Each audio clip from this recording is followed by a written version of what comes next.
Okay, Yesu Krista ನಾಮದಲ್ಲಿ ಬಂದಿರೋಂಥ ಪ್ರತಿಯೊಬ್ಬರು ಕೂಡ ವಂದನೆಗಳನ್ನು ತಿಳಿಸ್ತಾ ಇದ್ದೇನೆ. ದೇವರು ನಿಮ್ಮನ್ನು ಅತ್ಯಧಿಕವಾಗಿ ಆಶೀರ್ವಾದ ಮಾಡಲಿ. ಈ ಸಮಯದಲ್ಲಿ ನಮ್ಮ ಬಲಗೈನ ಮೇಲೆ ಕೆತ್ತೋಣ, ಈ ವಾಕ್ಯವನ್ನು ಅರಿಕೆ ಮಾಡೋಣ. ಯೆಹೋವನು ಒಳ್ಳೆಯವನು, ಆತನ ಕೃಪೆಯು ಶಾಶ್ವತವಾಗಿರುವುದು. ಯೆಹೋವನು ಒಳ್ಳೆಯವನು, ಆತನ ಕೃಪೆಯು ಶಾಶ್ವತವಾಗಿರುವುದು. ಯೆಹೋವನು ಒಳ್ಳೆಯವನು, ಆತನ ಕೃಪೆಯು ಶಾಶ್ವತವಾಗಿರುವುದು. ಆಮೇನ್, ಆಮೇನ್, ಆಮೇನ್. ಹಲ್ಲೆಲೂಯಾ. ಓಕೆ, ಬಹಳ ಸಮಯವಾಗಿದೆ. ಸ್ವಲ್ಪ ಹೊತ್ತು ನಾವು ದೇವರ ವಾಕ್ಯವನ್ನು ನಾವು ಧ್ಯಾನ ಮಾಡೋಣ. ಒಡೆಯನು ರಕ್ಷಕನಾದ ಯೇಸುವಿನ ನಾಮದಲ್ಲಿ ಮತ್ತೊಂದು ಸಾರಿ ನಿಮ್ಮನ್ನು ವಂದಿಸ್ತಾ ಇದ್ದೇನೆ. ಓದುವಾರ ನಾವು ಧ್ಯಾನ ಮಾಡಿದಂಥ ವಾಕ್ಯ ಯಾವುದಾಗಿತ್ತು? ದಯವಿಟ್ಟು ಯಾರಾದ್ರೂ ನೆನಪು ಮಾಡ್ತೀರಾ? ಯಾವ ವಿಷಯದ ಕುರಿತಾಗಿ ಪರಿಶುದ್ಧಾತ್ಮ ದೇವರು ಓದು ವಾರ ನಮ್ಮ ಸಂಗಡ ಮಾತಾಡಿದ್ರು? ಮೂಲ ವಾಕ್ಯ ಯಾವುದಾಗಿತ್ತು? ಏಷ್ಯನ್ ಪ್ರವಾದನೆ ಗ್ರಂಥ 54ನೇ ಅಧ್ಯಾಯ 3-4 ವಚನಗಳನ್ನು ಓದಿಕೊಳ್ಳೋಣ ಈ ಸಮಯದಲ್ಲಿ. ಮೂಲ ವಾಕ್ಯವನ್ನು: ಹೆದರಬೇಡ, ಅವಮಾನ ನಿನಗೆ ಅವಮಾನವಾಗುವುದಿಲ್ಲ. ನಾಚಿಕೆ ಪಡದಿರು, ನಿನಗೆ ಆಶಾಭಂಗವಾಗದು. ಯೌವನದಲ್ಲಿ ನಿನಗಾದ ಅವಮಾನವನ್ನು ಮರೆತು ಬಿಡುವಿ. ವೈಧವ್ಯದಲ್ಲಿ ನಿನಗೆ ಸಂಭವಿಸಿದ ನಿಂದೆಯು ಇನ್ನೂ ನಿನ್ನ ನೆನಪಿಗೆ ಬಾರದು. 3ನೇ ವಾಕ್ಯ: ನೀನು ಎಲ್ಲ ಕಡೆಗಳಲ್ಲಿಯೂ ಹಬ್ಬಿಕೊಳ್ಳುವಿ. ನಿನ್ನ ಸಂತಾನದವರು ಜನಾಂಗಗಳನ್ನು ವಶ ಮಾಡಿಕೊಂಡು ಹಾಳು ಪಟ್ಟಣಗಳನ್ನು ಜನಭರಿತವಾಗುವಂತೆ ಮಾಡುವರು. ಹಲ್ಲೆಲೂಯಾ. Praise lord. ಓದುವಾರ ಈ ಒಂದು ವಾಕ್ಯದ ಮೂಲಕವಾಗಿ ದೇವರು ನಮ್ಮನ್ನು ಬಲಪಡಿಸಿದ್ದಾರೆ. ಮೊಟ್ಟ ಮೊದಲನೇದಾಗಿ, ಈ ಲೋಕದಲ್ಲಿ ನಾವು ಜೀವಿಸುವಾಗ ಅನೇಕವಾಗಿರ್ತಕ್ಕಂಥ ಅವಮಾನಗಳಿಗೆ ನಾವು ಒಳಪಡಬೇಕಾಗತ್ತೆ. ಯಾವ ಅವಮಾನಕ್ಕೆ ಒಳಪಟ್ಟ ಈಸಾಕ? ವ್ಯವಸಾಯದಲ್ಲಿ ಒಂದು ವೇಳೆ ಸುಫಲತೆಯನ್ನು ಕಾಣಲಾರದೆ ಇರ್ತಾನೇನೋ ಅಂತೇಳಿ ಅಲ್ಲಿನ ಜನರು ಅಂದುಕೊಳ್ತಾ ಇರಬೇಕಾದ್ರೆ, ಬರಗಾಲದಲ್ಲಿ ಬಿತ್ತಿರ್ತಕ್ಕಂಥ ಇಸ್ಸಾಕನು 100ರಷ್ಟು ಬೆಳೆಯನ್ನು ಹೊಂದಿಕೊಂಡ. ದೇವರು ಆತನಿಗೆ 100ರಷ್ಟು ಬೆಳೆಯನ್ನು ಕೊಟ್ಟ. ಪ್ರಿಯರೇ, ಹಲ್ಲೆಲೂಯಾ. ಬರಗಾಲದ ಪರಿಸ್ಥಿತಿಯಲ್ಲಿ, ನೀರು ಇರಲಾರ್ದಂಥ ಪರಿಸ್ಥಿತಿಯಲ್ಲಿ ದೇವರು ಆತನಿಗೆ ಎಂತಹ ಒಂದು ಆಶೀರ್ವಾದ ಮಾಡಿದ್ರಂದರೆ, ಅಡವಿಯಲ್ಲಿ ಯೌವನಸ್ಥನಾಗಿರ್ತಕ್ಕಂಥ ಇಸ್ಸಾಕನು ಧ್ಯಾನ ಮಾಡುವುದಕ್ಕೋಸ್ಕರವಾಗಿ ಸಂಜೆಯ ವೇಳೆಯಲ್ಲಿ ಅಡವಿಗೆ ಹೋಗ್ತಾ ಇದ್ದ. ಹಲ್ಲೆಲೂಯಾ. ಪ್ರಾರ್ಥನೆ ಬಹಳ ಮುಖ್ಯ. ಪ್ರಾರ್ಥನೆ ಇರಲಾರ್ದೆ ದೇವರೊಟ್ಟಿಗೆ ಸತ್ಸಂಬಂಧ ಉಳ್ಳವರಾಗಿ ನಾವು ಇರೋದಕ್ಕೆ ಸಾಧ್ಯವೇ ಇಲ್ಲ. ಪ್ರಾರ್ಥನೆ ಬಹಳ ಮುಖ್ಯ ಪ್ರಿಯರೇ. ಪ್ರಾರ್ಥನೆ ಮಾಡಿರ್ತಕ್ಕಂಥ ಇಸ್ಸಾಕನ ಜೀವಿತದಲ್ಲಿ ದೇವರು ಅದ್ಭುತವನ್ನು ಮಾಡಿದ. ಅವನ ಅವಮಾನವನ್ನು ದೇವರು ಏನು ಮಾಡಿದ ರೀ? ತೆಗೆದು ಹಾಕಿದ. ಅವನಿಗೆ ಒಳ್ಳೆಯ ಸಮೃದ್ಧಿಕರವಾದಂಥ ಜೀವಿತವನ್ನು ಅನುಗ್ರಹ ಮಾಡಿದ. ಎರಡನೆಯದಾಗಿ ಯಾವುದು ಅವಮಾನ? ರೋಗ. ಯಾರಿಗೆ ಬಂದಿತ್ತು ರೋಗ? ಎಷ್ಟು ವರ್ಷಗಳಿಂದಿತ್ತು ಆ ರೋಗ? 12 ವರ್ಷಗಳಿಂದ ಒಬ್ಬ ತಾಯಿ ರೋಗದಿಂದ ಬಳಲ್ತಾ ಇದ್ಲು. ಆಕೆ ಹೋದಲ್ಲೆಲ್ಲ ಭಯಂಕರವಾಗಿರುವಂಥ ಪರಿಸ್ಥಿತಿ. ಆಕೆ ಎಲ್ಲಿ ಹೋಗ್ತಾಳೋ ಅಲ್ಲೆಲ್ಲ ಜನರು ಮೂಗು ಮುಚ್ಕೊಳ್ತಾ ಇದ್ರು, ಆಕೆಯನ್ನು ಸೇರಿಸಿಕೊಳ್ತಾ ಇದ್ದಿಲ್ಲ. ಅಂತಹ ಭಯಂಕರವಾದ ಪರಿಸ್ಥಿತಿಯ ಮಧ್ಯದಲ್ಲಿ ಆಕೆ ವೈದ್ಯರ ಬಳಿಗೆ ಹೋದಂಥ ಸಮಯದಲ್ಲಿ ವೈದ್ಯರು ಆಕೆಯನ್ನು ಸ್ವಸ್ಥತೆ ಮಾಡಲಿಲ್ಲ. ಆಕೆಯಲ್ಲಿ ಇರ್ತಕ್ಕಂಥ ಹಣ ಎಲ್ಲ ಕಳ್ಕೊಂಡ್ರು ಕೂಡ ಆಕೆಗಿರುವಂಥ ರೋಗ ಹೆಚ್ಚಾಗುತ್ತಾ ಬಂತೆ ಹೊರತಾಗಿ ಆಕೆಯ ರೋಗ ಕಡಿಮೆ ಆಗಲಿಲ್ಲ. ಆಕೆ ದಿನದಿನಲೂ ಇನ್ನೂ ಅವಮಾನಕ್ಕೆ ಒಳಗಾದ್ಲು. ಆ ಒಂದು ವಿಷಯವನ್ನು ಓದುವಾರ ನಾವು ನೋಡಿದ್ದೇವೆ. ಹಲ್ಲೆಲೂಯಾ. ರೋಗ ಬರೋದಕ್ಕೆ ಕಾರಣ ಮೊದಲನೇದಾಗಿ ಏನಂತ ಹೇಳಿದೆ ನಾನು? ಊಟದಲ್ಲೇ ಇರ್ತಕ್ಕಂಥ ವ್ಯತ್ಯಾಸ. ಹಲ್ಲೆಲೂಯಾ. ಎರಡನೇದಾಗಿ ಯಾವುದೋ ಒಂದು ಚಟ ಏನು ಮಾಡುತ್ತದು? ಚಟ್ಟಕ್ಕೆ ಸೇರಿಸುತ್ತೆ, ಚಿತೆಗೆ ಸೇರಿಸುತ್ತೆ. ಹಲ್ಲೆಲೂಯಾ. ಎಷ್ಟು ಕದ್ದು ಮುಚ್ಚು ಚಟ ಮಾಡಿದರೂ ಕೂಡ ಒಂದಲ್ಲ ಒಂದು ದಿವಸ ಅದು ಬಯಲಿಗೆ ಬಂದೇ ಬರುತ್ತೆ. ದೇವರು ಬಯಲಿಗೆ ತಂದೆ ತರ್ತಾನೆ. ಹಲ್ಲೆಲೂಯಾ. Praise Lord. ಇಲ್ಲಿ ನಾವು ನೋಡ್ತಾ ಇದ್ದೇವೆ ಪ್ರಿಯರೇ, ಆ ಒಂದು ಅನಾರೋಗ್ಯ ಆಕೆಗೆ ಯಾವ ರೀತಿಯಾಗಿ ಬಂತೋ ಗೊತ್ತಿಲ್ಲ. ಸತ್ಯವೇದ ಅದರ ಬಗ್ಗೆ ತಿಳಿಸ್ತಾ ಇಲ್ಲ. ಆದರೆ ಆಕೆ ಅನಾರೋಗ್ಯಕ್ಕೆ ಈಡಾಗಿದ್ದಾಳೆ. ಆಕೆ ಅಂದುಕೊಳ್ತಾ ಇದ್ದಾಳೆ ಯೇಸು ಸ್ವಾಮಿಯ ಬಗ್ಗೆ ಕೇಳಿರ್ತಕ್ಕಂಥ ಆಕೆ. ನೋಡ್ರಿ, ಒಂದು ಸಾರಿ ವಚನ ಓದ್ರಿ. 27-28 ಮಾರ್ಕನ ಬರೆದ ಸುವಾರ್ತೆ 5ನೇ ಅಧ್ಯಾಯ. ಆ ಹೆಂಗಸು ಯೇಸುವಿನ ಸಮಾಚಾರವನ್ನು ಕೇಳಿ ಏನು ಮಾಡಿದ್ಲಂತಾಕಿ? ಯೇಸುವಿನ ಸಮಾಚಾರ, ಯೇಸು ಕ್ರಿಸ್ತನ ಶುಭವಾಗಿರುವಂಥ ವಾರ್ತೆ. ಯೇಸುವಿನ ಬಳಿಗೆ ಬಂದಂಥವ್ರನ್ನ ಯೇಸು ಕೈ ಬಿಡೋದಿಲ್ಲ. ಯೇಸುವಿನ ಬಳಿಗೆ ಬಂದಂಥವ್ರನ್ನ ಯೇಸು ಸ್ವಸ್ಥತೆ ಮಾಡಲಾರ್ದೆ ಹಿಂದಕ್ಕೆ ಕಳಿಸೋದಿಲ್ಲ. ಯೇಸುವಿನ ಬಳಿಗೆ ಬಂದಂಥವರು ಅನೇಕರು ಸ್ವಸ್ಥತೆಯನ್ನು ಹೊಂದಿದ್ದಾರೆ, ಸತ್ತವರು ಎದ್ದು ಬಂದಿದ್ದಾರೆ. ಆ ಎಲ್ಲ ವಿಷಯ ಸಂಗತಿಗಳನ್ನು ಯಾರು ತಿಳಿದುಕೊಂಡ್ರು? ಈ ರಕ್ತ ಕುಸುಮ ರೋಗಿ. ಆಕೆ ಹೆಸರು ಸತ್ಯವೇದ ಹೇಳ್ತಾ ಇದೆ, ಚರಿತ್ರೆಯಲ್ಲಿ ನಾವು ನೋಡೋದಾದ್ರೆ ಆಕೆ ಹೆಸರು ಏನಂತ ಹೇಳುತ್ತೆ, ವೆರೋನಿಕಾ. ಯೇಸು ಸ್ವಾಮಿ ಶಿಲುಬೆಯನ್ನು ಹೊತ್ತುಕೊಂಡು ನಡೀತಾ ಇರಬೇಕಾದ್ರೆ ಆ ಸಮಯದಲ್ಲಿ ಯೇಸುವಿಗೆ ಒಂದು ರಕ್ತ ಸುರಿತಾ ಇರಬೇಕಾದ್ರೆ ತನ್ನಲ್ಲಿರ್ತಕ್ಕಂಥ ಒಂದು ವೇಲಿಂದ ಯೇಸುವಿನ ಮುಖವನ್ನು ಒರೆಸಿದಂಥ ಸ್ತ್ರೀ ಯಾರು? ಈ ರಕ್ತ ಕುಸುಮ ರೋಗಿ. ಹಲ್ಲೆಲೂಯ. ಆಕೆ ಹೆಸರು ಏನಂತ ಹೇಳ್ತದೆ ಚರಿತ್ರೆಯಲ್ಲಿ? ವೆರೋನಿಕಾ ಅಂತೇಳಿ. ಹಲ್ಲೆಲೂಯ. ಆದ್ರೆ ಇಲ್ಲಿ ನಾವು ನೋಡ್ತಾ ಇದ್ದೇವೆ ಪ್ರಿಯರೇ, ಆಕೆ ಹೆಸರನ್ನು ಸತ್ಯವೇದ ಸ್ಪಷ್ಟಪಡಿಸಿಲ್ಲ. ಆದರೆ ಆಕೆ ಯೇಸು ಮಾಡಿರ್ತಕ್ಕಂಥ ಅದ್ಭುತ ಕಾರ್ಯಗಳನ್ನು ಕೇಳಿ ಯೇಸುವಿನ ಬಳಿಗೆ ಆಕೆ ಬಂದಳು. ನನ್ನ ಅವಮಾನವನ್ನು ಪರಿಹರಿಸುವಾತನು ಯೇಸು ಮಾತ್ರ, ನನಗಿರ್ತಕ್ಕಂಥ ಕಷ್ಟವನ್ನು ನೀಗಿಸುವಾತನು ಯೇಸು ಮಾತ್ರ ಎಂಬುದಾಗಿ ಬಂದಿರತಕ್ಕಂಥ ಆಕೆಯ ಜೀವಿತದಲ್ಲಿ ಆಕೆಗಿರುವಂಥ ಅವಮಾನ, ಅನಾರೋಗ್ಯ ಎಲ್ಲವೂ ಕೂಡ ಆವತ್ತಿನ ದಿನ ಏನಾಯಿತು? ಬಿಟ್ಟೋಯ್ತು. ಸ್ವಸ್ಥತೆಯನ್ನು ಆಕೆ ಹೊಂದಿಕೊಂಡ್ಲು ಪ್ರಿಯರೇ. ಹಲ್ಲೆಲೂಯಾ. Praise Lord. ನಮ್ಮ ಮಧ್ಯದಲ್ಲಿ ಈ ಮನೆಯಲ್ಲೇ ಇರ್ತಕ್ಕಂಥ ಒಬ್ಬ ಯವನಸ್ಥರು ಬಸವರಾಜ್ ಅವರು, ಅವರಿಗೆ ಆಕ್ಸಿಡೆಂಟ್ ಆದಂಥ ಸಮಯದಲ್ಲಿ ಯಾರು ಕೂಡ ಉಳಿತಾರೆ ಅಂತೇಳಿ ಯಾರು ಕೂಡ ಅಂದ್ಕೊಂಡಿಲ್ಲ. ಹಲ್ಲೆಲೂಯಾ. ಭಯಂಕರವಾದಂಥ ಪರಿಸ್ಥಿತಿ. ಅವ್ರಿಗೆ ಆವಾಗ ನಾನು ಯೇಸಪ್ಪಣ್ಣವ್ರ ಫೋಟೋಸನ್ನು ತೆಗೆದಿಟ್ಕೊಂಡಿದ್ರೆ ಅವ್ರಿಗೆ ಗೊತ್ತಾಗ್ತಿತ್ತೇನು ದೇವರು ಎಂತಹ ಅದ್ಭುತವಾಗಿರ್ತಕ್ಕಂಥ ಕಾರ್ಯ ಅವರ ಜೀವಿತದಲ್ಲಿ ಮಾಡಿದ್ದಾನೆ ಎಂಬುದಾಗಿ. ಹಲ್ಲೆಲೂಯಾ. ಹನುಮಂತಮ್ಮವರು ಆಕ್ಸಿಡೆಂಟ್ ಆದ ತಕ್ಷಣವೇ ಅವತ್ತಿನ ದಿನ ಶುಕ್ರವಾರ ಅಂತೇಳಿ ನೆನೆಸ್ತೀನಿ ನಾನು, ನೇರವಾಗಿ ಮಂದಿರಕ್ಕೆ ಬಂದರು. ಅವರು ಮಂದಿರಕ್ಕೆ ಬಂದು ಭಾಳ ಅಳ್ತಾ ಇದ್ದಾರೆ.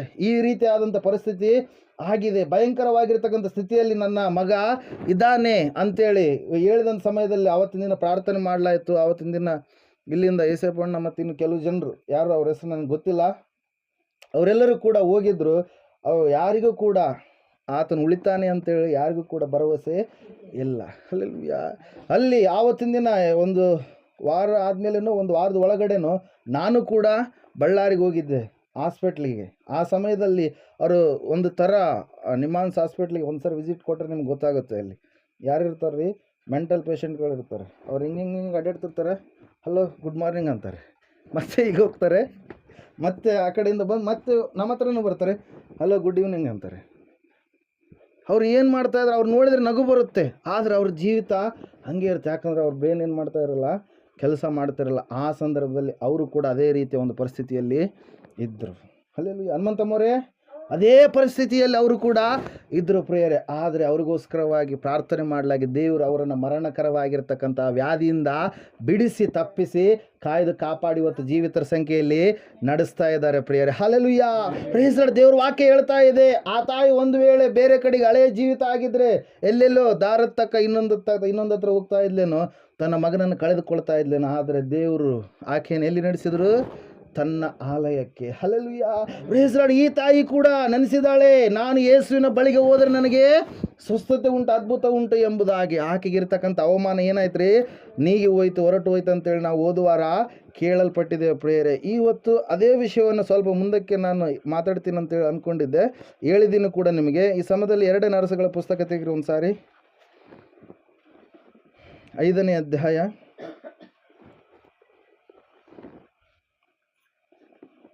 1ನೇ ವಾಕ್ಯ. ಅರಾಮ್ಯರ ಅರಸನಿಗೆ ನಾಮಾನನೆಂಬನೊಬ್ಬ ಸೇನಾಪತಿ ಇದ್ದನು. ಯೆಹೋವನು ಇವನ ಮುಖಾಂತರವಾಗಿ ಅರಾಮ್ಯರಿಗೆ ಜಯವನ್ನು ಅನುಗ್ರಹಿಸಿದ್ದರಿಂದ ಅರಸನು ಇವನನ್ನು ಮಹಾಪುರುಷನೆಂದು ಸನ್ಮಾನ ಯೋಗ್ಯನೆಂದು ಎಣಿಸುತ್ತಿದ್ದನು.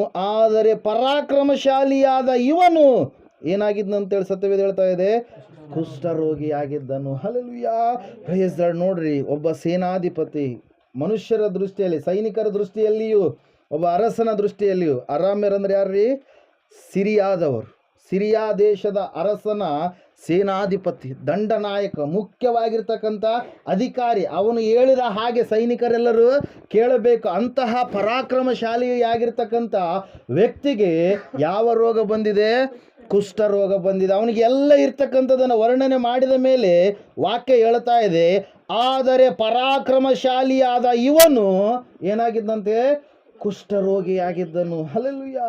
ಅವನು ಎಷ್ಟೋ ಅಂದುಕೊಳ್ತಾ ಇದ್ದಾನೆ, ತನ್ನಲ್ಲಿರುವಂಥ ರೋಗವನ್ನು ಮುಚ್ಚಿಟ್ಕೊಳ್ಬೇಕು. ಅಯ್ಯೋ, ನನಗಿರುವಂಥ ರೋಗ ಬೇರೆ ಯಾರಾದರೂ ನೋಡಿದರೆ ನನಗೆ ಅವಮಾನ ಆಗುತ್ತೆ. ಹಲ್ಲೆಲೂಯಾ.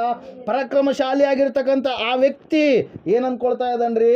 ಅವಮಾನದ ಸ್ಥಿತಿಗೆ ಒಳಗಾಗ್ತಾ ಇದ್ದಾನೆ. ಪ್ರೇರಲ್ಲಿ ನಾವು ನೋಡ್ತಾ ಇದ್ದೇವೆ, ದೇವ್ರ ವಾಕ್ಯ ಹೇಳ್ತಾ ಇದೆ, ಅಂತಹ ನಾಮಾನನ ಜೀವಿತದಲ್ಲಿ ಅವನ ಅವಮಾನವನ್ನು ಪರಿಹಾರ ಮಾಡುವುದಕ್ಕಾಗಿ ದೇವರೇ ಜೋಕ್ಯ ಮಾಡಿಕೊಂಡ್ರು. ಆ ಜೋಕ್ಯ ಮಾಡಿಕೊಳ್ಳುವಂಥ ಸಮಯದಲ್ಲಿ ದೇವರು ಉಪಯೋಗ ಮಾಡಿರುವಂಥದ್ದು ಚಿಕ್ಕ ಬಾಲಕಿಯನ್ನು. ಹಲ್ಲೆಲೂಯಾ.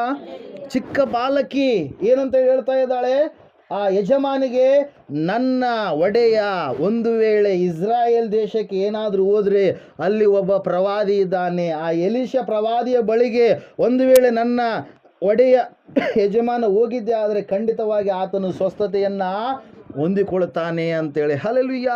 Praise Lord. ಈತನು ಸೇನಾಧಿಪತಿಯಾಗಿದ್ದಾನೆ, ಎಷ್ಟೋ ಹಣವನ್ನು ವ್ಯಯ ಮಾಡಿರ್ಬೋದು, ಖರ್ಚು ಮಾಡಿರ್ಬೋದು, ಆತನು ತಿರುಗಾಡಲಾರದಂಥ ಸ್ಥಳ ಯಾವುದು ಕೂಡ ಇಲ್ಲದೇ ಇರ್ಬೋದು, ಎಲ್ಲ ಕಡೆಗೆ ಹೋಗಿ ಬಂದಿದ್ದಾನೆ. ಆದರೆ ಅವನಲ್ಲಿರ್ತಕ್ಕಂಥ ರೋಗ ಏನಾಗಿದೆ ರೀ, ಹಾಗೇ ಇದೆ ಹೊರತಾಗಿ ಅವನ ರೋಗ ಏನಾಗ್ತಾ ಇಲ್ಲ, ವಾಸಿ ಆಗ್ತಾ ಇಲ್ಲ, ಕಡಿಮೆ ಆಗ್ತಾ ಇಲ್ಲ. ಪ್ರಿಯರೇ, ಅವಮಾನಕರವಾದಂಥ ಸ್ಥಿತಿ ಅವನಿಗೆ ಇನ್ನೂ ಸ್ವಲ್ಪ ದಿವಸದಲ್ಲಿ ಬಂದು ಬಿಡುತ್ತೆ. ಮನೆಯಲ್ಲಿರ್ತಕ್ಕಂಥ ಅವನು ಊರಿಂದ ಹೊರಗಡೆ ಯಾವುದೋ ಒಂದು ಗುಡಿಸಲು ಹಾಕಿಕೊಂಡು ಆ ಗುಡಿಸಲಿನಲ್ಲಿ ವಾಸಿಸಬೇಕಾದಂಥ ಒಂದು ಸ್ಥಿತಿ ಉಂಟಾಗ್ಬೋದು. ಆದರೆ ಸತ್ಯವೇದ ಹೇಳ್ತಾ ಇದೆ ಪ್ರಿಯರೇ, ಅಲ್ಲಿ ಇರ್ತಕ್ಕಂಥ ಒಬ್ಬ ಹುಡುಗಿ, ಚಿಕ್ಕ ಹುಡುಗಿ ದೇವರ ವಿಷಯವನ್ನು ಏನು ಮಾಡ್ತಾ ಇದ್ದಾಳೆ, ಆತನಿಗೆ ಹೇಳ್ತಾ ಇದ್ದಾಳೆ. ಯಾರಿಗೆ? ನಾಮಾನನ ಹೆಂಡತಿಗೆ. 3ನೇ ವಾಕ್ಯ ಓದ್ತಿರೋ ಒಂದ್ಸಾರಿ. ಆಕೆಯು ಒಂದು ದಿವಸ ತನ್ನ ಯಜಮಾನಿಗೆ, ನಮ್ಮ ದಣಿಯು ಸಮರದಲ್ಲಿರುವ ಪ್ರವಾದಿ ಹತ್ತಿರ ಇರುತ್ತಿದ್ದರೆ ಎಷ್ಟೋ ಒಳ್ಳೆದಾಗ್ತಿತ್ತು, ಅವನು ಇವನನ್ನು ಕುಷ್ಠರೋಗದಿಂದ ವಾಸಿ ಮಾಡ್ತಿದ್ದಾನೆ ಎಂದು ಹೇಳಿದಳು. ಹಲ್ಲೆಲೂಯಾ. ಅವನು ಇವನನ್ನ ಕುಷ್ಠರೋಗದಿಂದ ವಾಸಿ ಮಾಡುತ್ತಿದ್ದನು ಎಂದು ಹೇಳಿದಳು. ಹಲ್ಲೆಲೂಯಾ. Praise the Lord. ಆ ಹುಡುಗಿ ನೋಡ್ರಿ, ತನ್ನ ದೇವರ ಕುರಿತಾಗಿ, ತನ್ನ ದೇವರ ಸೇವಕನಾಗಿರುವಂಥ ಎಲೀಷನ ಕುರಿತಾಗಿ, ತನ್ನ ಒಂದು ಇರ್ತಕ್ಕಂಥ ಜನರ ಗುರುವಿನ ಕುರಿತಾಗಿ ಆ ಮಗಳು ಹೊಂದಿರತಕ್ಕಂಥ ಒಂದು ಭಕ್ತಿ ಮತ್ತು ನಂಬಿಕೆ ಯಾವ ರೀತಿಯಾಗಿ ಇದೆ ಎಂಬುದಾಗಿ. ಹಲ್ಲೆಲೂಯಾ. Praise the Lord. ಸತ್ಯವೇದ ಹೇಳ್ತಾ ಇದೆ, ಆ ಚಿಕ್ಕ ಮಗಳು ಯಾವತ್ತೂ ಕೂಡ ನೋಡಿಲ್ಲ. ದೇವರು ಯೇಸು ಸ್ವಾಮಿನೇ ಹೇಳ್ತಾ ಇದ್ದಾನೆ ಏನಂತೇಳಿ 4ನೇದು 27ನೇ ವಚನ ಒಂದು ಸರಿ ಹೋದ್ರಿ. ಲೂಕನ ಬರೆದ ಸುವಾರ್ತೆ, ಲೂಕ 4:27. ಬೇಗ ತೆಗಿರಿ ಒಂದು ಸರಿ. ಆ ಮಗಳು ನಂಬಿಕೆಯನ್ನು ವ್ಯಕ್ತಪಡಿಸ್ತಾ ಇದ್ದಾಳೆ ಪ್ರಿಯರೇ. ತೆಗೆದಿದ್ದೀರಾ? ಓದ್ತಿರೋ ಒಂದು ಸರಿ. ಎಲೀಷನೆಂಬ ಪ್ರವಾದಿಯು ಪ್ರವಾದಿಯ ಕಾಲದಲ್ಲಿ ಇಸ್ರಾಯೇಲ್ ಜನರೊಳಗೆ ಎಷ್ಟೋ ಮಂದಿ ಕುಷ್ಠರೋಗಿಗಳು ಇದ್ದಾಗ್ಯೂ ಅವರಲ್ಲಿ ಒಬ್ಬನಾದರೂ ಶುದ್ಧನಾಗದೆ ಸುರಿಯಾ ದೇಶದವನಾದ ನಾಮಾನನು ಮಾತ್ರ ಶುದ್ಧನಾದನು ಎಂದು ಹೇಳಿದನು. ಆ ಹುಡುಗಿಗೆ ಗೊತ್ತಿಲ್ಲ ಎಲೀಷನ ಬಳಿಗೆ ಹೋದರೆ ಕುಷ್ಠರೋಗ ವಾಸಿ ಆಗುತ್ತಂತೇಳಿ. ಆದರೆ ಆ ಹುಡುಗಿಗೆ ನಂಬಿಕೆ ಇದೆ, ದೇವರಿಗೆ ಅಸಾಧ್ಯವಾಗಿರುವಂಥದ್ದು ಯಾವುದೂ ಇಲ್ಲ. ಹಲ್ಲೆಲೂಯಾ. ದೇವರು ಎಂತಹ ಕಾರ್ಯಗಳನ್ನಾದರೂ ಸುಸಾಧ್ಯಗೊಳಿಸುವಂತಹ ದೇವರಾಗಿದ್ದಾನೆ. ದೇವರ ಕುರಿತಾಗಿ, ದೇವರು ಮಾಡುವಂಥ ಅದ್ಭುತಗಳ ಕುರಿತಾಗಿ, ದೈವ ಸೇವಕರ ಕುರಿತಾಗಿ ಆ ಮಗಳಿಗೆ ಗಾಢವಾದಂಥ ನಂಬಿಕೆ, ವಿಶ್ವಾಸ ಇದೆ ಪ್ರಿಯರೇ. ದೇವರ ವಾಕ್ಯ ಹೇಳ್ತಾ ಇದೆ, ಎಲೀಷನು ಅಲ್ಲಿಯವರೆಗೆ ಆ ರೀತಿಯ ಅದ್ಭುತ ಕಾರ್ಯಗಳನ್ನು ಮಾಡಿಲ್ಲ. ಹಲ್ಲೆಲೂಯಾ. ಎಲೀಷ ಪ್ರವಾದಿ ಮೊದಲನೇದಾಗಿ ಮಾಡಿರ್ತಕ್ಕಂಥ ಅದ್ಭುತ ಕಾರ್ಯ ಯಾವುದು? ಎಲೀಯನು ಮೇಲಕ್ಕೆ ಸ್ವರ್ಗಾರೋಹಣನಾದಂಥ ಸಮಯದಲ್ಲಿ ರಥಾಶ್ವಗಳು ಪರಲೋಕದಿಂದ ಆತನನ್ನು ಕರೆದುಕೊಂಡು ಹೋದ ಮೇಲೆ ಆತನ ಒಂದು ಬಟ್ಟೆ ಎಲೀಷನು ತೆಗೆದುಕೊಂಡು ಅದನ್ನು ಯೋರ್ದನ್ ಒಳಗೆ ಹಿಂಗೆ ಹೊಡೆದಾಗ ಯೋರ್ದನ್ ಒಳಗೆ ಏನಾಯಿತು? 2 ಭಾಗವಾಯಿತು. ಎಲೀಷನ ಅದರ ಒಳಗಡೆಯಿಂದ ನಡೆದುಕೊಂಡು ಹೋದ. ಮೊಟ್ಟ ಮೊದಲನೆಯ ಅದ್ಭುತ ಪ್ರಿಯರು. ಹೀಗೆ ಅದ್ಭುತಗಳು ಮಾಡ್ತಾ ಇದ್ದಾನೆ ಎಲೀಷ. ಹಲ್ಲೆಲೂಯಾ. 2ನೇದಾಗಿ ಎಲೀಷನನ್ನ ಒಂದು ಊರಿನ ಹುಡುಗರು ಬೋಳು ಮುಂಡೆಯವನೇ ಎಂಬುದಾಗಿ ಬೈದಂಥ ಸಮಯದಲ್ಲಿ, ಆ ಸಮಯದಲ್ಲಿ ಶಾಪ ಹಾಕಿದಾಗ 2 ಹೆಣ್ಣು ಕರಡಿಗಳು ಬಂದು 42 ಯುವಕರನ್ನು ಏನು ಮಾಡಿದವು? ಹತಿಸಿದವು, ಸಾಯಿಸಿದವು, ತಿಂದವು ಎಂಬುದಾಗಿ ಸತ್ಯವೇದದಲ್ಲಿ ನಾವು ನೋಡ್ತಾ ಇದ್ದೇವೆ. ಹಲ್ಲೆಲೂಯಾ. Praise the Lord. ಅಂದರೆ ಪ್ರಾಣಿಗಳ ಮೇಲೆಯೂ ಕೂಡ ಹಿಡಿತವನ್ನು ಸಾಧಿಸಿರ್ತಕ್ಕಂಥ ಒಬ್ಬ ಪ್ರವಾದಿ ಪ್ರಿಯರೇ. 3ನೇದಾಗಿ ನಾವು ನೋಡ್ತಾ ಹೋಗ್ತೀವಿ. ಒಂದು ಸಾರಿ ಒಬ್ಬ ಪ್ರವಾದಿ ಮಂಡಳಿಯ ಒಬ್ಬ ತಾಯಿಗೆ ಗಂಡನ ತೀರಿ ಹೋದಂಥ ಸಮಯದಲ್ಲಿ, ಪ್ರವಾದಿ ತೀರಿ ಹೋದಂಥ ಸಮಯದಲ್ಲಿ ಆಕೆಗೆ ಸಾಲ ಆಗಿರಬೇಕಾದ್ರೆ 2 ಮಕ್ಕಳನ್ನು ಒತ್ತೆ ಹಾಕಬೇಕೆಂಬುದಾಗಿ ಹೇಳಿದಂಥ ಸಮಯದಲ್ಲಿ, ಆ ಸಮಯದಲ್ಲಿ ನಿನಗಿರುವಂಥ ಆ ಎಣ್ಣೆಯಲ್ಲಿಯೇ ದೇವರು ನಿನ್ನ ಜೀವಿತದಲ್ಲಿ ಅದ್ಭುತವನ್ನು ಮಾಡ್ತಾನೆ ಎಂಬುದಾಗಿ ಆ ಒಂದು ಅದ್ಭುತವನ್ನು ಎಲೀಷನು ಮಾಡಿದ್ದಾನೆ ದೇವರ ಮೂಲಕವಾಗಿ. ಹಲ್ಲೆಲೂಯಾ. ಒಂದು ಸಾರಿ ಆ ಊರಿನ ನೀರೆಲ್ಲ ವಿಷವಾಗಿರಬೇಕಾದ್ರೆ, ಕುಡಿಯೋದಕ್ಕೆ ಅಯೋಗ್ಯವಾದಂಥ ಸ್ಥಿತಿಯಲ್ಲಿ ಇರಬೇಕಾದ್ರೆ ಉಪ್ಪನ್ನು ತೆಗೆದುಕೊಂಡು ಅದರಲ್ಲಿ ಹಾಕ್ರಿ ಅಂತೇಳಿ ಹೇಳಿದಾಗ ಆ ನೀರೆಲ್ಲ ಬಹಳ ಸ್ವೀಟ್ ಆಯಿತು, ಕುಡಿಯೋದಕ್ಕೆ ಯೋಗ್ಯವಾಯಿತು. ಅಂತಹ ಅದ್ಭುತಗಳನ್ನು ಮಾಡಿರ್ತಕ್ಕಂಥ ಎಲೀಷನಿಗೆ ಈ ಅದ್ಭುತ ಹೊಸದಾಗಿರ್ತಕ್ಕಂಥ ಅದ್ಭುತ ಪ್ರಿಯರೇ. ಆದರೆ ಆ ಮಗಳು ಹೇಳಿರ್ತಕ್ಕಂಥ ಮಾತು ನೋಡ್ರಿ. ಹಲ್ಲೆಲೂಯಾ. Praise the Lord. ಅಲ್ಲಿ ನಾವು ನೋಡ್ತಾ ಇದ್ದೇವೆ ಆ ಹುಡುಗಿ ವ್ಯಕ್ತಪಡಿಸಿರ್ತಕ್ಕಂಥ ಒಂದು ನಂಬಿಕೆಯ ಮಾತು. ಆ ನಾಮಾನನು ನೇರವಾಗಿ ರಾಜನ ಹತ್ರಕ್ಕೆ ಹೋಗಿ ರಾಜನ ಬಳಿಯಲ್ಲಿ ಪರ್ಮಿಷನನ್ನು ತೆಗೆದುಕೊಂಡು ಅದಕ್ಕೆ ಬೇಕಾಗಿರ್ತಕ್ಕಂಥ ಏರ್ಫಾಟ್, ಬೆಳ್ಳಿ, ಬಂಗಾರ, ಬಟ್ಟೆಗಳನ್ನೆಲ್ಲ ತೆಗೆದುಕೊಂಡು ಎಲ್ಲಿಗೆ ಹೋಗ್ತಾ ಇದ್ದಾನೆ? ಇಸ್ರಾಯೇಲ್ ದೇಶದ ಅರಸನ ಬಳಿಗೆ ಹೋಗ್ತಾ ಇದ್ದಾನೆ ಪ್ರಿಯರೇ. ಓದಂಥ ಸಮಯದಲ್ಲಿ ಲೆಟ್ರನ್ನು ಕೊಟ್ಟ ಅವನು ಏನು ಮಾಡ್ತಾ ಇದ್ದಾನೆ? ಅರಸ ಬೈಕೊಳ್ತಾ ಇದ್ದಾನೆ. ಏನಂತ ಬೈಕೊಳ್ತಾ ಇದ್ದಾನೆ? ನಾನೇನು ದೇವರು ಸಾಯಿಸುವುದಕ್ಕೆ ಬದುಕಿಸುವುದಕ್ಕೆ ನನ್ನಿಂದ ಸಾಧ್ಯ ಆಗುತ್ತೋ ಅಂತೇಳಿ. ಹಲ್ಲೆಲೂಯಾ. ಅವನು ಹೇಳಿರೋದಂಥದ್ದು ನಿಜನೇ. ಅವನು ರಾಜ, ಅವನಿಗೇನು ಗೊತ್ತು? ಆಡಳಿತ ಯಾವ ರೀತಿಯಾಗಿ ಮಾಡಬೇಕು ಅದು ಮಾತ್ರ ಆತನಿಗೆ ಗೊತ್ತು. ಹಲ್ಲೆಲೂಯಾ. Praise the Lord. ಆದರೆ ಆ ಸಮಯದಲ್ಲಿ ಆ ಸುದ್ದಿ ಎಲೀಷನಿಗೆ ಗೊತ್ತಾದಂಥ ಸಮಯದಲ್ಲಿ ಕರ್ಮೇಲ್ ಪರ್ವತದ ಒಂದು ಆ ಒಂದು ಪ್ರವಾದಿಯ ಒಂದು ಸ್ಥಳದಲ್ಲಿ ಆತನ ಒಂದು ಗುಹೆಯಲ್ಲಿ ವಾಸಿಸ್ತಾ ಇರಬೇಕಾದ್ರೆ ಆ ಸುದ್ದಿ ಮುಟ್ಟಿದ ತಕ್ಷಣ ಎಲೀಷನು ಅರಸನಿಗೆ ಹೇಳ್ತಾನೆ, ಅವನನ್ನು ನನ್ನ ಬಳಿಗೆ ಕರೆ ಕಳುಹಿಸು, ನಾನು ಅವನನ್ನು ಶುದ್ಧಿ ಮಾಡ್ತೇನೆ ಎಂಬುದಾಗಿ. ಹಲ್ಲೆಲೂಯಾ. Praise the Lord. ಎಲೀಷನ ಬಳಿಗೆ ಹೋಗುವುದಕ್ಕಾಗಿ ನಾಮಾನನ್ನು ರಥಗಳನ್ನು ಏರಿಕೊಂಡು ಆ ಸ್ಥಳಕ್ಕೆ ಬಂದ ಸಮಯದಲ್ಲಿ ಎಲೀಷ ಆ ಒಂದು ನಾಮಾನನ್ನು ಕೈ ಕೆಳಗಡಿರ್ತಕ್ಕಂಥ ಸೈನಿಕರಿಗೆ ಹೇಳ್ತಾ ಇದ್ದಾನೆ. ಏನಂತೇಳಿ? ಎಲೀಷನ್ ಅಂದರೆ ಅರಾಮ್ಯರ ಸೇನಾಪತಿ ಬಂದಿದ್ದಾನೆ, ಅವನನ್ನು ಮುಟ್ಟಿ ಈ ಸಮಯದಲ್ಲಿ ನೀನು ಸ್ವಸ್ಥ ಮಾಡು ಅಂತೇಳಿ. ಒಳಗಡೆ ಮಲಗಿದ್ದಾರೆ ಪ್ರಿಯರೇ, ಒಳಗಡೆ ಇದ್ದಾರೆ ಪ್ರವಾದಿ. ಹಲ್ಲೆಲೂಯಾ. ಒಂದು ಮಾತನ್ನು ಹೇಳ್ತಾ ಇದ್ದಾರೆ. ಏನಂತೇಳಿ? ಅವನಿಗೆ ಹೋಗಿ 7 ಸಾರಿ ಏನು ಮಾಡಬೇಕು? ನೀರಿನಲ್ಲಿ ಮುಳುಗಬೇಕು ಅಂತೇಳಿ. ಹಲ್ಲೆಲೂಯಾ. ಎಷ್ಟು ಸಾರಿ ಮುಳುಗು ಅಂತೇಳಿದ್ರು? 7 ಸಾರಿ ಮುಳುಗು ಎಂಬುದಾಗಿ, ಯೋರ್ದಾನಿಗೆ ಹೋಗಿ ಮುಳುಗು ಎಂಬುದಾಗಿ ಹೇಳಿದಂಥ ಸಮಯದಲ್ಲಿ ಆತನಿಗೆ ಬಹಳ ಕೋಪ ಬರುತ್ತೆ. ಹಲ್ಲೆಲೂಯಾ. ಅಷ್ಟು ದೂರದಿಂದ ರಥಗಳನ್ನು ಹಾಕಿಕೊಂಡು ಎಷ್ಟೋ ಜನರ ಸೈನಿಕರನ್ನು ಕರೆದುಕೊಂಡು ನಾನು ಈ ಸ್ಥಳಕ್ಕೆ ಯಾಕೆ ಬಂದೀನಿ? ನನ್ನನ್ನು ಕೈ ನೋಡಿ, ಮುಟ್ಟಿ ನೋಡಿ, ತಲೆ ಮೇಲೆ ಕೈ ಆಡಿಸಿ, ಮೈ ಮೇಲೆ ಕೈ ಆಡಿಸಿ ನನ್ನ ರೋಗವನ್ನು ಕಳಿತಾನೆ ಅಂತೇಳಿ ನಾನು ಬಂದರೆ ಈ ಅಪ್ಪ ಏನಂತೇಳಿ ಹೇಳ್ತಾ ಇದ್ದಾನೆ? ಹೋಗಿ ನೀನು ನೀರಿನಲ್ಲಿ ಮುಳುಗು, ನನ್ನ ಮುಖ ಆದರೂ ನೋಡ್ಬೋದಲ್ಲ. ಹಲ್ಲೆಲೂಯಾ. ಏನ್ರಿ? ನನ್ನ ಮುಖನೂ ಕೂಡ ನೋಡಿಲ್ಲ, ನನಗೆ ಶುಭವನ್ನೇ ಕೋರಲಾರದೆ ಹೋಗಿ ಏನಂತ ಹೇಳ್ತಾ ಇದ್ದಾನೆ? ನೀರಿನಲ್ಲಿ ಮುಳುಗು. ಯೋರ್ದಾನ ಹೊಳೆಯಲ್ಲಿ 7 ಸಾರಿ ಮುಳುಗು. ಹಲ್ಲೆಲೂಯಾ. ಮುಳುಗು ಅಂದರೆ ಏನರ್ಥ?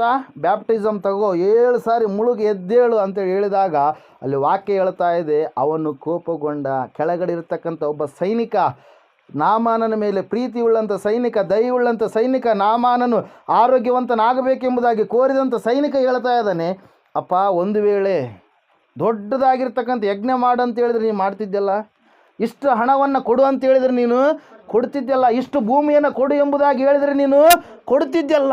ಆದರೆ ಸುಲಭವಾಗಿರುವಂಥ ಕಾರ್ಯ ಏನು? ಹೋಗಿ ನೀರಿನಲ್ಲಿ ನೀನು ಮುಳುಗು ಅಂತೇಳಿದ ತಕ್ಷಣ ಅವಾಗ ಹೇಳ್ತಾ ಇದ್ದಾನೆ, ನನ್ನ ದೇಶ ದಮಸ್ಕ ದೇಶದಲ್ಲಿ ಯಾವ್ಯಾವ ನದಿಗಳಿದಾವೆ ನೋಡ್ರಿ. ಅಲ್ಲಿ 12ನೇ ವಚನ. ಅಬಾನ, ಪರ್ಪರ್ ಎಂಬ ಹೊಳೆಗಳು ಇಸ್ರಾಯೇಲರ ಎಲ್ಲ ಹೊಳೆ ಹಳ್ಳಗಳಿಗಿಂತ ಉತ್ತಮವಾಗಿವೆ ಎಲ್ಲವೂ. ಹಲ್ಲೆಲೂಯಾ. ಉತ್ತಮವಾಗಿರ್ತಕ್ಕಂಥ ನದಿಗಳೇ. ಆದರೆ ದೇವರ ಮಾತು, ದೇವರ ಶಕ್ತಿ ಯಾವ ಥರವಾಗಿದೆ ಅಂತೇಳಿ ನೀವು ನೋಡೋದಾದ್ರೆ ಅಲ್ಲಿ ಸತ್ಯವೇದದಲ್ಲಿ ನಾವು ನೋಡ್ತೀವಿ. 55ನೇ ಅಧ್ಯಾಯ, ಒಂದು ಸಾರಿ ತೆಗೆದು ಯೆಶಾಯನ ಪ್ರವಾದನೆ ಗ್ರಂಥ. ಹಲ್ಲೆಲೂಯಾ. 55 ತೆಗ್ದಿದ್ದೀರಾ?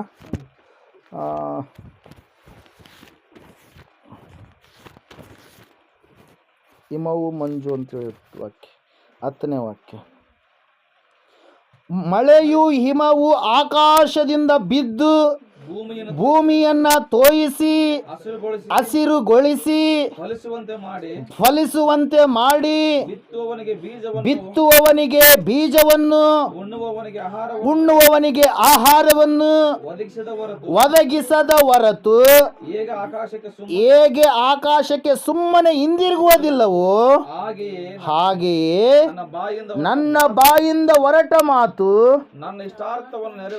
ನನ್ನ ಇಷ್ಟಾರ್ಥವನ್ನು ನೆರವೇರಿಸಿ ನಾನು ಉದ್ದೇಶಿಸಿದ್ದನ್ನ ಕೈಗೂಡಿಸಿದ ಹೊರತು ನನ್ನ ಕಡೆಗೆ ವ್ಯರ್ಥವಾಗಿ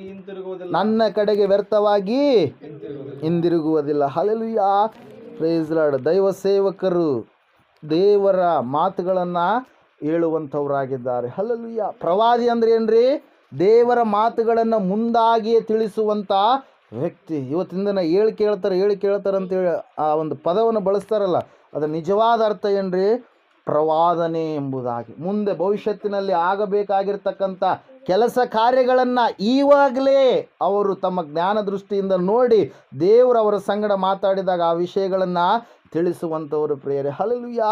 ಇಲ್ಲಿ ದೇವರ ವಾಕ್ಯದಲ್ಲಿ ನಾವು ನೋಡ್ತಾ ಇದ್ದೇವೆ, ಅಂತಹ ಶಕ್ತಿ ಪ್ರವಾದಿಗಳಿಗೆ ದೇವರು ಕೊಟ್ಟಿರಬೇಕಾದ್ರೆ ಈತನ ಅಂದ್ಕೊಳ್ತಾ ಇದ್ದಾನೆ ಏನಂತೇಳಿ, ನಮ್ಮ ದೇಶದಲ್ಲಿ ಹೊಳೆಗಳಿಲ್ವಾ? ಉತ್ತಮವಾಗಿರ್ತಕ್ಕಂಥ ಹೊಳೆಗಳಿದ್ದಾವೆ. ನಮ್ಮ ದೇಶದಲ್ಲಿ ಮುಳುಗಿದ್ರೆ ನನಗೆ ಸ್ವಸ್ಥತೆ ಆಗ್ತಾ ಇರಲಿಲ್ಲ, ನಾನು ಯಾಕೆ ಬಂದಿರೋದು? ನನ್ನ ಕೈಯಾಡಿಸಿ ಮುಟ್ತಾನೇನೋ, ನನ್ನ ಸ್ವಸ್ಥ ಮಾಡ್ತಾನೇನೋ ಅಂತೇಳಿ ನಾನು ಬಂದರೆ ಇವ್ರು ಹೇಳ್ತಾ ಇದ್ದಾರೆ ಏನಂತೇಳಿ, 7 ಸಾರಿ ಬ್ಯಾಪ್ಟೈಸ್ ಆಗು ಅಂತೇಳಿ. ಹಲ್ಲೆಲೂಯಾ.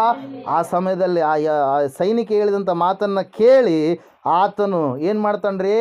ಹಿಂದಿರುಗಿ ತನ್ನ ಊರಿಗೆ ಹೋಗಬೇಕಾದಂಥ ವ್ಯಕ್ತಿ ಸ್ವಲ್ಪ ಹೊತ್ತು ಯೋಚಿಸಿ ಆ ಒಂದು ಸಮಯದಲ್ಲಿ ಏನು ಮಾಡ್ತಾ ಇದ್ದಾನೆ?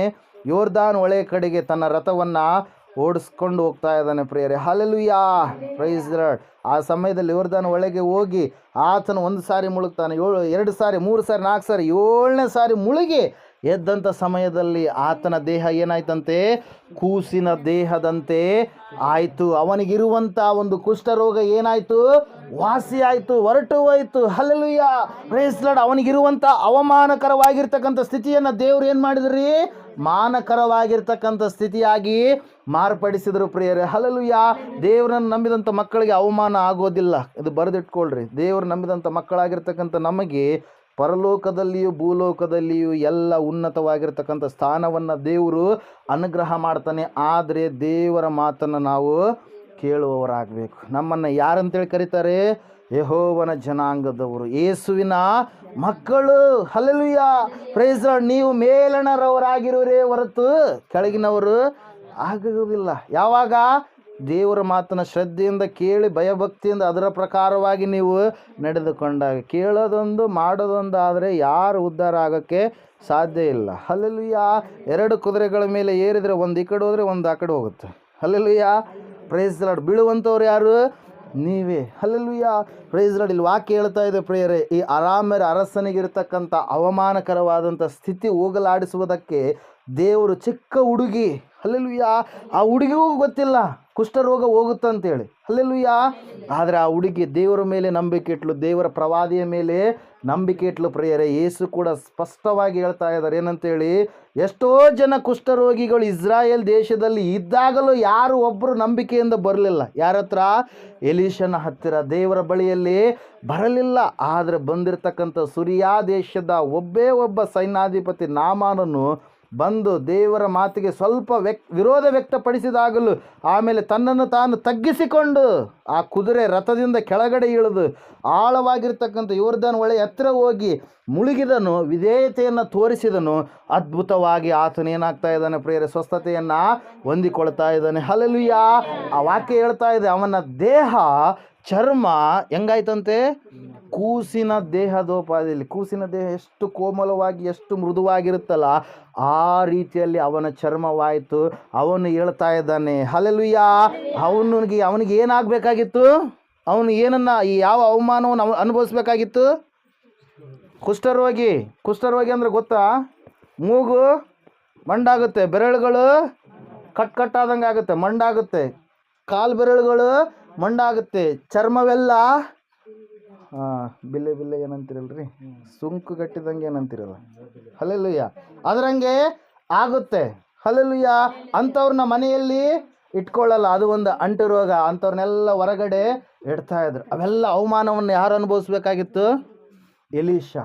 ಮನೆಯಲ್ಲಿ ಇರ್ತಿದ್ದಿಲ್ಲ. ಒಬ್ಬ ದೇಶದ ಬಲಿಷ್ಠವಾಗಿರ್ತಕ್ಕಂಥ ಪರಾಕ್ರಮಿಯಾಗಿರ್ತಕ್ಕಂಥ ಸೈನಿಕ. ಹಲ್ಲೆಲೂಯಾ. ಅವೆಲ್ಲವುಗಳನ್ನು ತಿಳಿದ ಮೇಲೆ, ಅವೆಲ್ಲ ಮುಂದೆ ಆಗುವಂಥದ್ದೆಲ್ಲ ಆಲೋಚನೆಗಳು ಎಲ್ಲ ಅವನಲ್ಲಿ ಬಂದ ಮೇಲೆ, ಒಂದು ವೇಳೆ ನಾನು ಇಲ್ಲಿಗೆ ಬರಲಿಲ್ಲ ಅಂದಿದ್ರೆ ನನ್ನ ಗತಿ ಏನಾಗ್ತಾ ಇತ್ತು? ಎಷ್ಟು ಅವಮಾನವನ್ನು ನಾನು ಎದುರಿಸ್ಬೇಕಾಗ್ತಾ ಇತ್ತು. ಆದರೆ ಈ ಅವಮಾನವನ್ನು ದೇವರು ನನ್ನಲ್ಲಿ ಪರಿಹಾರ ಮಾಡಿದ. ಅದ್ರ ಸಲುವಾಗಿ ನಾಮಾನನ್ನು ಏನು ಮಾಡ್ತಾ ಇದ್ದಾನೆ? ನಂಬಿಕೆಯನ್ನು ವ್ಯಕ್ತಪಡಿಸ್ತಾ ಇದ್ದಾನೆ. 15ನೇ ವಚನ ಓದ್ರಿ.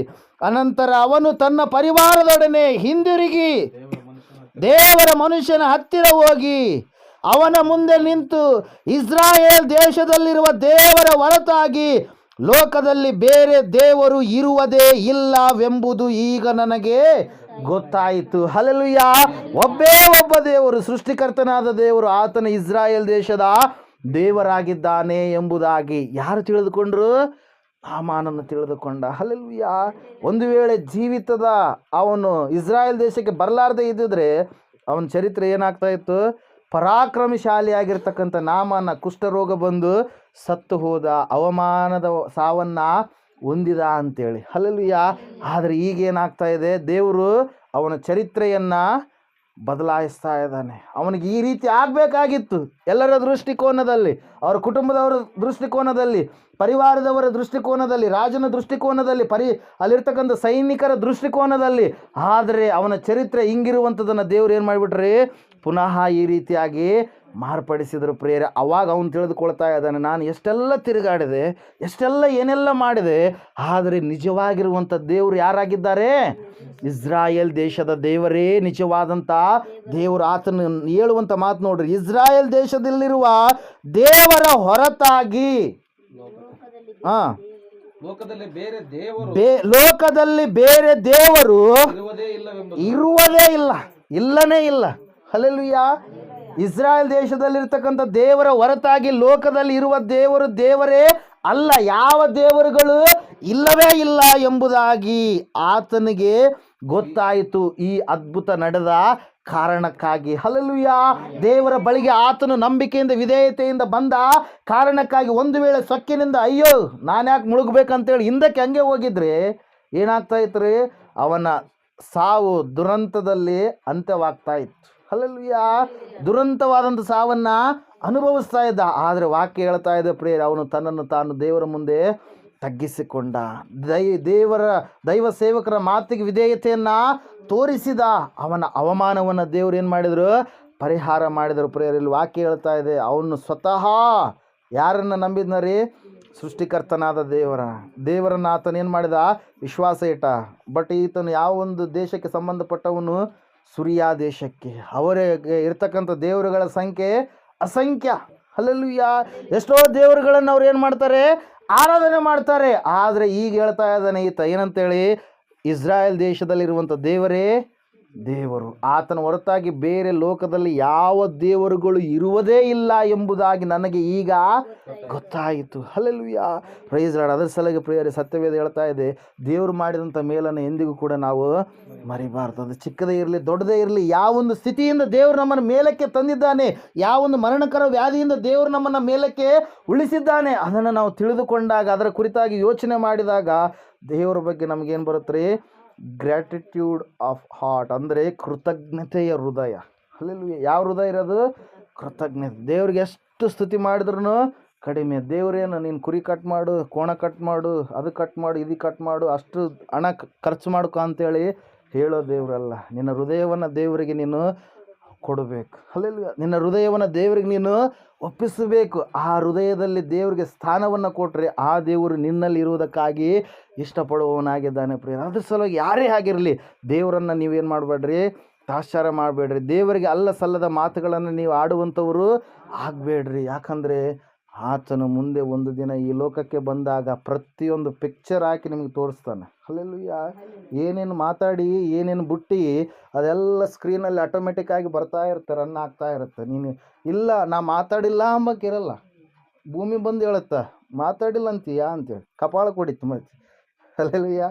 ಆಕಾಶ ಭೂಮಿಯನ್ನು ದೇವ್ರು ಏನು ಮಾಡಿದ್ದಾನೆ? ಸಾಕ್ಷಿಯಾಗಿ ಇಟ್ಟಿದ್ದಾನೆ. ಎಲ್ಲ ಸ್ಕ್ರೀನಲ್ಲಿ ಎಲ್ಲ ತೋರಿಸ್ಬಿಡ್ತಾನೆ, ಇದು ಮಾಡಿ ಅಂತೇಳಿ. ಆದರೆ ಅವಕಾಶ ಕೊಟ್ಟನು. ಏನಂತೇಳಿ ರೋಮಾಪುರದ ಬರೆದ ಪತ್ರಿಕೆ 8ನೇ ಅಧ್ಯಾಯ 1ನೇ ವಾಕ್ಯ, ಆದರೆ ಕ್ರಿಸ್ತ ಯೇಸುವಿನಲ್ಲಿ ಇರುವವರಿಗೆ ಈಗ ಅಪರಾಧ ನಿರ್ಣಯವೂ ಇಲ್ಲವೇ ಇಲ್ಲ. ಹಲ್ಲೆಲೂಯಾ. ನೀನು ಮಾಡಿದ ಅಪರಾಧ ಎಲ್ಲ ಒಂದು ವೇಳೆ ಯೇಸುವಿನ ಬಳಿಗೆ ಬಂದಾಗ ಒಪ್ಪಿಕೊಂಡು ಅವುಗಳನ್ನು ಬಿಟ್ಟಾಗ ಎಲ್ಲ ತಾನೇನು ಮಾಡಿಬಿಡ್ತಾನೆ? ಅದನ್ನು ಒತ್ಕೊತಾನೆ. ನಿನ್ನ ಭಾರವನ್ನೆಲ್ಲ ಆತನೇನು ಮಾಡ್ತಾನೆ? ಎಲ್ಲ ಆತನ ಮೇಲೆ ಒತ್ಕೊಂಡು ನಿನಗೆ ವಿಶ್ರಾಂತಿಯನ್ನು ಆತ ಅನುಗ್ರಹ ಮಾಡ್ತಾನೆ ಪ್ರೇರ. ಅದ್ರ ಸಲುವಾಗಿ ಈ ನಾಮಾನನು ಸೃಷ್ಟಿಕರ್ತನಾದ ದೇವರನ್ನು ಮೊದಲನೇದಾಗಿ ಏನು ಮಾಡಿದ್ನ ರೀ? ತಿಳಿದುಕೊಂಡ. ಎರಡನೇದಾಗಿ ಹೇಳ್ತಾ ಇದ್ದಾನೆ ನೋಡ್ರಿ, ನೀನು ದಯವಿಟ್ಟು ಕಾಣಿಕೆಯನ್ನು ಅಂಗೀಕರಿಸಬೇಕು ಎಂದು ಹೇಳಿದನು. ಹಲ್ಲೆಲೂಯಾ. ಅದಕ್ಕೆ ಎಲೀಷನು, ನಾನು ಸನ್ನಿಧಿ ಸೇವೆ ಮಾಡುತ್ತಿರುವ ಯೆಹೋವನಾಣೆ, ನಿನ್ನಿಂದ ಏನೂ ತೆಗೆದುಕೊಳ್ಳುವುದಿಲ್ಲ ಅಂದನು. ನಾಮಾನನು ಎಷ್ಟು ಒತ್ತಾಯ ಪಡಿಸಿದರೂ ಅವನು ತೆಗೆದುಕೊಳ್ಳಲೇ ಇಲ್ಲ. ಹಲ್ಲೆಲೂಯಾ. Praise the Lord. ಕೆಲವು ಜನ ಅನ್ಕೊತಾರೆ, ಕೆಲವೊಬ್ಬರು ಕೇಳುವಂಥದ್ದು, ಯಾಕಂದರೆ ಇಲ್ಲಿ ನಮ್ಮ ಭಾರತ ದೇಶದಲ್ಲಿ ಸಂಸ್ಕೃತಿ ಹೆಂಗಿದೆ ಅಂದರೆ, ಹಣ ಕೊಟ್ಟರೆ ಮಾತ್ರ ಕೆಲಸ ಆಗುತ್ತೆ ಅನ್ನುವಂಥ ಒಂದು ಸ್ಥಿತಿ ಇರುತ್ತೆ. ಅಲ್ಲಿ ಅವರು ಬಾಯಿ ಥರದ್ದು ಕೇಳಿಬಿಡ್ತಾರೆ ಗುರುಗಳು ಅನಿಸ್ಕೊಂಡ್ರೆ. ಇಷ್ಟು 12,000 ಕೊಟ್ಟರೆ ಇದಾಗುತ್ತೆ, 5,000 ಕೊಟ್ಟರೆ ಇದಾಗುತ್ತೆ, ಇಷ್ಟೆಲ್ಲ ಕೊಡಿಸ್ಬೇಕು, ಎಣ್ಣೆ ಕೊಡಿಸ್ಬೇಕು, ಅಕ್ಕಿ ಕೊಡಿಸ್ಬೇಕು, ಜೋಳ ಕೊಡಿಸ್ಬೇಕು, ಕಡಲೆ ಕೊಡಿಸ್ಬೇಕು, ಅವು ಕೊಡಿಸ್ಬೇಕು, ಇವು ಕೊಡಿಸ್ಬೇಕು, ಏನೆಲ್ಲ ಹೇಳ್ತಾರೆ. ಕೆಲವೊಬ್ಬರು ಬೇಸ್ ಚೆನ್ನಾಗಿ ಕುರಿ ಬಂತಪ್ಪ ಅಂದರೆ ಒಂದು 10 ಎಕರೆ 100 ಎಕರೆ ಇದ್ರೆ 10 ಎಕರೆ ಹೊಲ ಕೊಡ್ಬೇಕಮ್ಮ ಅಂತೇಳಿ ಅಂದ್ಬಿಡ್ತಾರೆ. ಹಲ್ಲೆಲೂಯಾ. ಕೆಲವೊಬ್ರಿಗೆ ಅಂದಾರೆ ನಮ್ದು ಮಂದಿರಕ್ಕೆ ಬಂದಂಥವ್ರಿಗೆ. ಹಲ್ಲೆಲೂಯಾ. Praise the Lord. ಅದು ಕೊಡ್ಬೇಕು, ಇದು ಕೊಡ್ಬೇಕು, ಎಲ್ಲ ಕೊಡ್ಬೇಕಂತೇಳಿ. ಆವಾಗ ಅಲ್ಲಿ ನಾವು ನೋಡ್ತಾ ಇದ್ದೇವೆ, ಈತನು ಎಲ್ಲ ತೊಗೊಂಬಂದಿದ್ದಾನೆ. ಬೆಳ್ಳಿ ತಂದಾನ, ಬಂಗಾರ ತಂದನ, ದುಸ್ತು ಬಟ್ಟೆಗಳನ್ನು ತೆಗೆದುಕೊಂಡು ಬಂದಾನ, ಸ್ವಸ್ಥತೆಯನ್ನು ಹೊಂದಿಕೊಂಡನ. ಅವನಿಗೆ ಆಸೆ ಇದೆ, ದೇವರು ನನ್ನ ಜೀವಿತದಲ್ಲಿ ಕಾರ್ಯ ಮಾಡಿದಾನೆ, ನಾನು ಈ ಕಾಣಿಕೆಯನ್ನು ಅವರಿಗೆ ಒಪ್ಪಿಸ್ಬೇಕಂತೇಳಿ. ಹಲ್ಲೆಲೂಯಾ. ಆದರೆ ಎಲೀಷನಿಗೆ ಆ ಸಮಯದಲ್ಲಿ ದೇವರು ಏನು ಮಾಡಲಿಲ್ಲ, ಆ ಕಾಣಿಕೆಯನ್ನು ಸ್ವೀಕಾರ ಮಾಡಬೇಡ ಎಂಬುದಾಗಿ ಹೇಳಿದ ಕಾರಣಕ್ಕಾಗಿ ಅವನು ಎಷ್ಟು ಒತ್ತಾಯ ಪಡಿಸಿದರೂ ಕೂಡ ಆ ಕಾಣಿಕೆಯನ್ನು ಎಲೀಷನ್ ಏನು ಮಾಡಲಿಲ್ಲ, ತೆಗೆದುಕೊಳ್ಳಲಿಲ್ಲ. ಒಂದು ವೇಳೆ ತೆಗೆದುಕೊಂಡಿದ್ರೆ ಅತ್ತೇನು ದೇವ್ರು ಸುಮ್ಮನೆ ಸ್ವಸ್ಥ ಮಾಡಿ, ನಾನು ಕಾಣಿಕೆ ತಗೊಂಡನ ಸ್ವಸ್ಥ ಮಾಡ್ಯಾನ. ಹಲ್ಲೆಲೂಯಾ. ಕಾಣಿಕೆ ತಗೊಂಡನ ಸ್ವಸ್ಥ ಮಾಡ್ಯಾನ ಎನ್ನುವಂಥ ರೀತಿಯಲ್ಲಿ ಒಂದು ವೇಳೆ ಅವರು ಆಲೋಚನೆ ಮಾಡ್ತಾ ಇದ್ರೇನು. ಆದರೆ ದೇವರು ಎಲೀಷನಿಗೆ ಆ ಒಂದು ಕಾಣಿಕೆ ಎಷ್ಟು ಮಾತ್ರಕ್ಕೂ ಮುಟ್ಟುವುದಿಲ್ಲ ಎಂಬುದಾಗಿ ಹೇಳಿದಾಗ ಅವಾಗ ಇನ್ನೊಂದು ಅರಿಕೆಯನ್ನು ಮಾಡ್ತಾ ಇದ್ದಾನೆ ಪ್ರಿಯರು. ಏನಂತಂದರೆ 17ನೇ ವಾಕ್ಯ, ನೀನು ನನ್ನದನ್ನು ಸ್ವೀಕರಿಸದಿದ್ದರೆ ನಿನ್ನ ಸೇವಕನಾದ ನನಗೆ 2 ಹೇಸರ ಕತ್ತೆಗಳು ಓಡುವಷ್ಟು ಮಣ್ಣನ್ನು ಕೊಡಿಸಬೇಕೆಂದು ಬೇಡಿಕೊಳ್ಳುತ್ತೇನೆ. ನಾನು ಇನ್ನು ಮುಂದೆ ಎಲ್ಲ ದೇವತೆಗಳನ್ನು ಬಿಟ್ಟು ಯೆಹೋವನೊಬ್ಬನಿಗೆ ಸರ್ವಾಂಗ ಹೋಮ ಯಜ್ಞಗಳನ್ನು ಸಮರ್ಪಿಸಬೇಕೆಂದಿರುತ್ತೇನೆ. ಹಲ್ಲೆಲೂಯಾ. Praise the Lord. ನಾವು ನೋಡ್ತಾ ಇದ್ದೇವೆ ಪ್ರಿಯರೇ, ಇಸ್ರಾಯೇಲ್ ದೇಶದ ಮಣ್ಣು ನನಗೆ ಬೇಕು. ಹಲ್ಲೆಲೂಯಾ. ಆ ಮಣ್ಣಿನ ಮೂಲಕವಾಗಿ ನಾನು ದೇವರಿಗೆ ಆರಾಧನೆ ಮಾಡುವುದಕ್ಕಾಗಿ, ದೇವರಿಗೆ ಯಜ್ಞ ಮಾಡುವುದಕ್ಕಾಗಿ ನಾನು ಏನು ಮಾಡ್ತೀನಿ, ಯಜ್ಞಪೀಠವನ್ನು ನಾನು ಕಟ್ಟಿಸ್ತೀನಿ. ನನಗೆ ಆ ಒಂದು ಮಣ್ಣು ಬೇಕು. 2 ಹೇಸರ ಕತ್ತೆಗಳು ಓರುವಷ್ಟು ಮಣ್ಣನ್ನು ಯಾರು ತೆಗೆದುಕೊಂಡು ಹೋದರು, ನಾಮಾನನ್ನು ತೆಗೆದುಕೊಂಡು ಹೋದ ಪ್ರಿಯರೇ. ಹಲ್ಲೆಲೂಯಾ. ಅದರ ಸಲುವಾಗಿ ಇಲ್ಲಿ ವಾಕ್ಯದಲ್ಲಿ ನಾವು ನೋಡ್ತಾ ಇದ್ದೇವೆ, ದೇವ್ರ ವಾಕ್ಯ ಹೇಳ್ತಾ ಇದೆ, ನಿನಗೆ ಅವಮಾನ ಆಗೋದಿಲ್ಲ. ರೋಗ ಎಂತಹದ್ದೇ ಆಗಿರಲಿ, ಹಲ್ಲೆಲೂಯಾ, ದೇವರಿಗೆ ಅಸಾಧ್ಯವಾಗಿರುವಂಥದ್ದು ಯಾವುದು ಇಲ್ಲ. ಸಮಸ್ಯೆಗಿಂತ ನೀನು ದೊಡ್ಡವನು, ನಿನಗಿಂತ ದೇವರು ದೊಡ್ಡವನು. ಹಲ್ಲೆಲೂಯಾ. ಸಮಸ್ಯೆ ದೊಡ್ಡದಲ್ಲ, ನೀನು ದೊಡ್ಡದು ಮಾಡ್ಕೊಂಡ್ರೆ ಅದು ದೊಡ್ಡದಾಗುತ್ತೆ, ಎತ್ತರ ಬೆಳೆಯುತ್ತೆ, ಬೆಟ್ಟದಷ್ಟು ಎತ್ತರ ಆಗುತ್ತೆ. ಆದರೆ ಆ ಸಮಸ್ಯೆ ದೊಡ್ಡದಲ್ಲ, ಸಮಸ್ಯೆಗಿಂತ ನೀನು ದೊಡ್ಡವನು. ಹಲ್ಲೆಲೂಯಾ. ಆ ನಿನಗಿಂತ ದೇವರು ದೊಡ್ಡವನು. ನಿನ್ನ ಸಮಸ್ಯೆ ಅದು ದೊಡ್ಡದಿದ್ರೂ ಕೂಡ ಅದೆಲ್ಲ ಭಾರ ಯೇಸು ಮೇಲೆ ಆಗಿಬಿಡ್ರಿ. ಆ ಯೇಸು ನಿನ್ನ ಸಮಸ್ಯೆಯನ್ನು ಏನು ಮಾಡ್ತಾನಂತ ತೆಗೆದುಹಾಕ್ತಾನೆ. ಹಲ್ಲೆಲೂಯಾ. Praise the Lord. ಅದ್ರ ಸಲುವಾಗಿ ಪ್ರಿಯರೇ, ಇವತ್ತಿನ ದಿನ ನಾವು ತಿಳ್ಕೊಳ್ಬೇಕಾಗಿರತಕ್ಕಂಥ ಅಂಶ ಒಂದೇ, ನಾಮಾನನ ಅವಮಾನ ಹೋದಂಥ ಸಮಯದಲ್ಲಿ ದೇವರಿಗೆ ಕೃತಜ್ಞತೆ ಹೃದಯವುಳ್ಳವನಾಗಿದ್ದ. ಹಲ್ಲೆಲೂಯಾ. ಮತ್ತೆ ಹೇಳ್ತಾ ಇದ್ದಾನೆ, ನಾನು ಇನ್ನು ಮುಂದೆ ಯೆಹೋವನೊಬ್ಬನನ್ನೇ ಹೊರತಾಗಿ ಬೇರೆ ಯಾರಿಗೂ ಕೂಡ ಯಜ್ಞ ಮಾಡೋದಿಲ್ಲ. ಆದರೆ ನನ್ನ ಅರಸ, ಅವನ ಸಂಗಡ ನಾನು ಹೋಗ್ತಾ ಇರಬೇಕಾದ್ರೆ ಅವನು ನನ್ನನ್ನು ಒಂದು ದೇವತೆಯ ಬಳಿಗೆ ಕರ್ಕೊಂಡು ಹೋಗ್ತಾನೆ. ಆ ಸಮಯದಲ್ಲಿ ಮಾತ್ರ ನನಗೆ ಕ್ಷಮಾಪಣೆ ಇರಲಿ. ಅವನು ಕೈ ಮುಗಿಯುವಾಗ ನಾನು ಕೂಡ ಕೈ ಮುಗಿಬೇಕಾಗುತ್ತೆ. ಹಲ್ಲೆಲೂಯಾ. ಆ ಒಂದು ಕ್ಷಮಾಪಣೆಯನ್ನು ಕೇಳ್ಕೊತಾನೆ ಪ್ರಿಯರೇ. ಹಲ್ಲೆಲೂಯಾ. ಅಷ್ಟು ಹೊರತಾಗಿ ಮತ್ತೆ ಯಾವ ವಿಷಯದಲ್ಲಿ ಕೂಡ ನಾಮಾನನು ತಪ್ಪಲಿಲ್ಲ. ಸೃಷ್ಟಿಕರ್ತನಾದ ದೇವರನ್ನು ನಾಮಾನನು ಪರಿಪೂರ್ಣವಾಗಿ ತಿಳಿದುಕೊಂಡ ಪ್ರಿಯರೇ. ಅದರ ಸಲುವಾಗಿ ಈ ವರ್ಷ ದೇವರು ಏನಂತ ಹೇಳಿದ್ದಾರೆ, ಜಯದ ವರ್ಷ. ಹಲ್ಲೆಲೂಯಾ. Praise the Lord. 2020ನೇ ವರ್ಷದಲ್ಲಿ ಜಯದ ವರ್ಷ. ವ್ಯವಸಾಯದ ವಿಷಯದಲ್ಲಿ ಕೂಡ ದೇವರು ಏನಂತ ಹೇಳಿದ್ದಾರೆ, ಜಯ ಕೊಡ್ತೀನಿ ಎಂಬುದಾಗಿ ಹೇಳಿದ್ದಾರೆ. ಈ ಮಳೆ ಯಾವಾಗ ಬರ್ತಿತ್ತು ರೀ ನಮಗೆ? ಯಾವಾಗ ಬರ್ತಿತ್ತು? ಯಾವಾಗ ರೀ? ಜುಲೈ, ಆಗಸ್ಟ್, ಸೆಪ್ಟೆಂಬರ್, ಅಕ್ಟೋಬರ್ ಅದು ಬಂದಂಗೆ ಮಾಡೋದು, ಬಿಡೋದು. ಹಲ್ಲೆಲೂಯಾ. Praise the Lord. ಚಿಕ್ಕ ಮಕ್ಕಳಿಗೆ ಈಗ ಮಳೆ ಬಂದು ಇಷ್ಟು ಮಳೆ ಬರುತ್ತಾ ಅಂತೇಳಿ ಅನ್ಕೊಂತಿರ್ತಾರೆ ಕೆಲವು ಜನ. ನಾವು ಚಿಕ್ಕವ್ರು ಇರಬೇಕಾದ್ರೆ ಮಳೆ ಚೆನ್ನಾಗಿ ಬರ್ಬೇಕಪ್ಪ, ಅವತ್ತು ಸ್ಕೂಲ್ ರಜೆ ಆಗುತ್ತಾ ಅಂತೇಳಿ ಅನ್ಕೊಂತೀವಿ. ಹಲ್ಲೆಲೂಯಾ. ಹಲ್ಲೆಲೂಯಾ. ಯಾಕಂದರೆ ಅಲ್ಲಿ ಮಾಸ್ಟ್ರು ಬರೋದನ್ನು ಇದಾಗ್ಬಿಡುತ್ತೆ. ನಾವು ಮತ್ತು ಸ್ಕೂಲಲ್ಲಿ ಸೈಕಲಲ್ಲಿ ಹೋಗ್ಬೇಕಾಗ್ತಲ್ಲ, ನಡ್ಕೊಂತ ಹೋಗ್ಬೇಕಾಗ್ತಲ್ಲ. ಚೆನ್ನಾಗಿ ಒಂದು ವಾರ ಅದು ಇದೇ ಟೈಮಲ್ಲಿ ನಮ್ಮ ಇದ್ರ ಪ್ರಕಾರ ಹೇಳ್ಬೇಕಾದ್ರೆ ನಾಗರಮಸ್ಯ ನೀನು ಈ ಸಮಯದಲ್ಲಿ ಏನು ಮಳೆ ಸ್ವಲ್ಪ ಜಾಸ್ತಿ ಇರುತ್ತೆ. ಹಲ್ಲೆಲೂಯಾ. Praise Lord. ಇಲ್ಲಿ ನಾವು ನೋಡ್ತಾ ಇದ್ದೇವೆ ಪ್ರಿಯರೇ, ದೇವರು ಜಯದ ವರ್ಷ ಅಂತೇಳಿ ಹೇಳಿದ್ರು. ವ್ಯವಸಾಯಕ್ಕೆ ಬೇಕಾದಂಥ ನೀರನ್ನು ಜನರು ಒದಗಿಸಿಕೊಡಲ್ಲ, ನಾನು ಒದಗಿಸಿ ಕೊಡ್ತೀನಿ ಅಂತೇಳಿ ಮಾತಾಡಿದಂಥ ದೇವರು ಏನು ಮಾಡ್ತಾ ಇದ್ದಾರೆ, ನಮಗೆ ಒಳ್ಳೆಯ ಮಳೆಯನ್ನು ಈ ವರ್ಷ ಅನುಗ್ರಹ ಮಾಡಿದ್ದಾರೆ. ಹಲ್ಲೆಲೂಯಾ. ಯಾವಾಗ ಇದು ಮಾತು ಕೊಟ್ಟಿರುವಂಥದ್ದು ದೇವರು? ಪ್ರಾರಂಭದಲ್ಲಿ. ಹಲ್ಲೆಲೂಯಾ. ಡಿಸೆಂಬರ್ ತಿಂಗಳಲ್ಲಿ ಜಯದ ವರ್ಷ ಎಂಬುದಾಗಿ ನಾವು ಪ್ರಕಟಿಸಿದ್ದೇವೆ. ಹಲ್ಲೆಲೂಯಾ. ಜನವರಿ ತಿಂಗಳಲ್ಲಿ ವಾಕ್ಯ ಹೇಳುವಂಥ ಸಮಯದಲ್ಲಿ ವ್ಯವಸಾಯವನ್ನು ದೇವ್ರು ಏನು ಮಾಡ್ತೀನಿ ಅಂತ ಹೇಳಿದಾರ? ವ್ಯವಸಾಯವನ್ನು ಏನು ಮಾಡ್ತೀನಿ ಅಂತ ಹೇಳಿದಾರ? ಸಫಲಪಡಿಸ್ತೀನಿ ಎಂಬುದಾಗಿ ಹೇಳಿದ್ದಾನೆ. ಹಲ್ಲೆಲೂಯಾ. ನಿಮ್ಮ ದೇಶದ ಮೇಲೆ ಬೆಳೆಗೆ ಬೇಕಾದ ಹಾಗೆ ಮಳೆಯನ್ನು ಸುರಿಸಿ ನಿಮ್ಮ ಎಲ್ಲ ವ್ಯವಸಾಯವನ್ನು ಸಫಲ ಮಾಡ್ತೀನಿ. ಹಲ್ಲೆಲೂಯಾ. ಒಂದು ವೇಳೆ ಅದು ಹೆಚ್ಚಾದ ಮಳೆ ಬಂದು ನಿಮ್ಮ ಬೆಳೆಗಳು ಹಾಳಾಗ್ತವೆ ಅಂತೇಳಿ ಒಂದು ವೇಳೆ ಆ ಒಂದು ಅಪನಂಬಿಕೆ ಕೂಡ ನಿಮ್ಮಲ್ಲಿ ಬರ್ಬೋದು. ಹಲ್ಲೆಲೂಯಾ. ಅದು ಬರಲಾರದೆ ನೀವು ಆ ಒಂದು ವಾಕ್ಯಕ್ಕೆ ಮಾತ್ರ ವಿಧೇಯತೆ ತೋರಿಸಿರಿ, ಆ ವಾಕ್ಯದ ಮೇಲೆ ಮಾತ್ರ ನೀವೇನು ಮಾಡಿರಿ? ನಂಬಿಕೆ ಇಡ್ರಿ. ಯಾರ ಬೆಳೆಗಳು ಹಾಳಾದರೂ ಕೂಡ ನಂಬಿಕೆ ಇಟ್ಟಂಥವ್ರ ಬೆಳೆಗಳು ಹಾಳಾಗೋದಕ್ಕೆ ಸಾಧ್ಯನೇ ಇಲ್ಲ. ಹಲ್ಲೆಲೂಯಾ. Praise Lord. ಅದ್ರ ಸಲುವಾಗಿ ನಾವು ನೋಡ್ತಾ ಇದ್ದೇವೆ, ಈ ನಾಮಾನನ ಕುಷ್ಠ ರೋಗ ಅವಮಾನದ ಪರಿಸ್ಥಿತಿ ದೇವರು ಬದಲಾಯಿಸಿದಾಗ ಅವನು ಥ್ಯಾಂಕ್ಸ್ ಗಿವಿಂಗ್ ಹಾರ್ಟ್ ಅಂದರೆ ಕೃತಜ್ಞತೆಯ ಹೃದಯ ಉಳ್ಳವನಾಗಿ ಜೀವಿಸಿದ. ಇನ್ನು ಮುಂದೆ ದೇವರಿಗೆ ಮಾತ್ರ ಅವನು ಭಯಪಡುವವನಾಗಿದ್ದ. ನಾವು ಕೂಡ ಸೃಷ್ಟಿಕರ್ತನಾದ ದೇವರು ಎಷ್ಟೋ ಮೇಲುಗಳನ್ನು ನಮ್ಮ ಜೀವಿತದಲ್ಲಿ ಮಾಡಿದ್ದಾನೆ, ಅವುಗಳನ್ನು ನಾವು ಎಂದಿಗೂ ಕೂಡ ಮರಿಬಾರದು ಪ್ರಿಯರೇ. ಹಲ್ಲೆಲೂಯಾ. ಮುಂದಿನ ವಾರ ನಾವು ಇನ್ನೂ ಹೆಚ್ಚಿನ ರೀತಿಯಲ್ಲಿ ಅವಮಾನಗಳು ಯಾವಿದ್ದಾವೆ, ಆ ಅವಮಾನವನ್ನು ದೇವರು ಯಾವ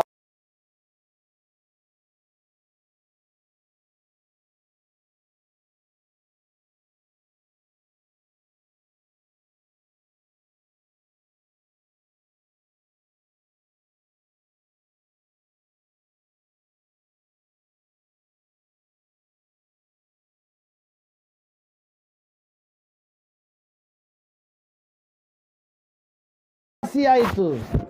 ಕಾರಣ ಆ ಒಬ್ಬ ಚಿಕ್ಕ ಹುಡುಗಿ, ಇಸ್ರಾಯೇಲ್ ದೇಶದ ಹುಡುಗಿ, ಆತನ ಮನೆಯಲ್ಲಿ ಕೆಲಸವನ್ನು ಮಾಡ್ತಾ ಇರಬೇಕಾದ್ರೆ ಆ ಹುಡುಗಿ ದೇವರ ಮೇಲೆ ನಂಬಿಕೆ ಇಟ್ಲು, ದೈವ ಸೇವಕರ ಮೇಲೆ ನಂಬಿಕೆ ಇಟ್ಲು. ಅಲ್ಲಿಗೆ ಹೋಗ್ರಿ, ಸ್ವಸ್ಥತೆ ಆಗುತ್ತೆ ಎಂಬುದಾಗಿ.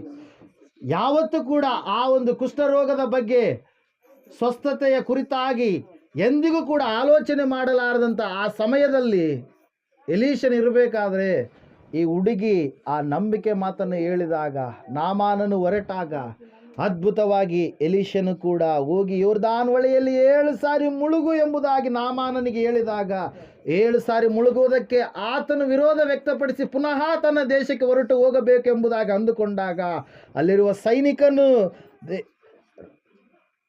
ಸೇನಾಪತಿಯೇ, ಇದಕ್ಕಿಂತ ಉನ್ನತವಾದಂಥ ಕೆಲಸ ಹೇಳಿದರೆ, ಖರ್ಚಿನ ಕೆಲಸ ಹೇಳಿದರೆ ನೀನು ಮಾಡ್ತಾ ಇದ್ದೀಯಲ್ವಾ, ಆದರೆ ಸುಲಭವಾದಂಥ ಕೆಲಸ ಯೋರ್ದಾನ್ ಹೊಳೆಯಲ್ಲಿ 7 ಸಾರಿ ಮುಳುಗಿದರೆ ಏನಾಗುತ್ತೋ ನೋಡೋಣ ಎಂಬುದಾಗಿ ಆ ಸೈನಿಕನು ಕೂಡ ನಂಬಿಕೆಯನ್ನು ವ್ಯಕ್ತಪಡಿಸಿದಾಗ ನಾಮಾನನು ಮುಳುಗಿದಾಗ ಸಂಪೂರ್ಣವಾದಂಥ ಅವನ ಅವಮಾನವನ್ನು ದೇವರು ಪರಿಹಾರ ಮಾಡಿದರು ಪ್ರಿಯರೇ. ಹಲ್ಲೆಲೂಯಾ. ಇವತ್ತಿನ ದಿನ ಯಾವುದೇ ಅನಾರೋಗ್ಯವಾಗಿರ್ಬೋದು, ಆ ಅನಾರೋಗ್ಯಕ್ಕೆ ನಿನ್ನ ಮೇಲೆ ಆಳುವುದಕ್ಕೆ ಶಕ್ತಿ ಇಲ್ಲ.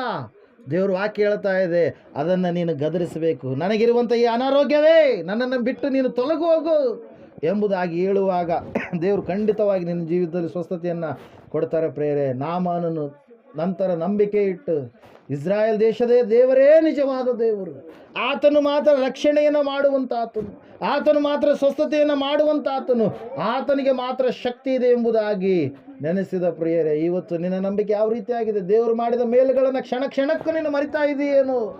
ಎಷ್ಟೋ ರೀತಿಯಲ್ಲಿ ದೇವರು ಉನ್ನತವಾದಂಥ ಸ್ಥಿತಿ ಕೊಟ್ಟಾಗಲೂ ದೇವರಿಗೆ ಕೊಡಬೇಕಾದ ಮಾನ ಮರ್ಯಾದೆಗಳನ್ನು ಒಬ್ಬ ವ್ಯಕ್ತಿಗೆ, ಒಂದು ಸ್ಥಳಕ್ಕೆ ನೀನು ಕೊಟ್ಟರೆ ಪ್ರಿಯನೇ, ಒಂದು ಸಾರಿ ಆಲೋಚನೆ ಮಾಡು.